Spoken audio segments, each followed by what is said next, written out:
அது இருக்கிற பணத்தை எல்லாம் எடுத்து கல்லூரி கட்ட ஆரம்பிக்கிறாங்க. மக்களோட ஆட்சி அகற்றப்பட வேண்டும்.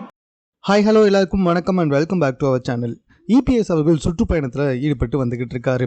ஆனால் அந்த பயணத்தில் அவர் பேசுகிற விஷயங்கள் எல்லாருமே அவர் முழு சங்கியாக மாறிட்டாருப்பா அப்படின்ற மாதிரி நிறைய பேரை சொல்ல வச்சிருக்கு. அதாவது நேற்று அவர் என்ன பேசியிருக்காரு அப்படின்னு சொல்லி பார்த்தீங்கன்னா, கோயிலில் கண்டாலே இவங்களுக்கு பிடிக்கிறது கிடையாது, கோயில் உண்டியலில் விழுந்த காசை எடுத்து இவங்க கல்லூரிகளை கட்டிக்கிட்டு இருக்காங்க அப்படின்னு சொல்லியிருக்காரு. அது மட்டும் இல்லாமல் எங்கள் காலகட்டத்தில், அதாவது ஏடிஎம்கே ஆட்சி இருந்தப்ப கோயில் பணத்தை வச்சு கோயில் வளர்ச்சிக்கு தான் பயன்படுத்தணும், அதில் இருக்க காசை வச்சு கல்விக்கெல்லாம் பயன்படுத்தலை, அரசாங்க பணத்துலேருந்து எடுத்து தான் கல்விக்கெல்லாம் பயன்படுத்தணும் அப்படின்ற மாதிரி சொல்லியிருக்காரு.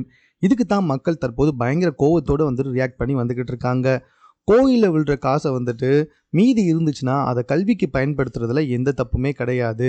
எந்த அளவுக்கு கோயில் முக்கியமோ அதே அளவுக்கு மனுஷங்களுக்கு கல்வியும் ரொம்ப ரொம்ப முக்கியம்.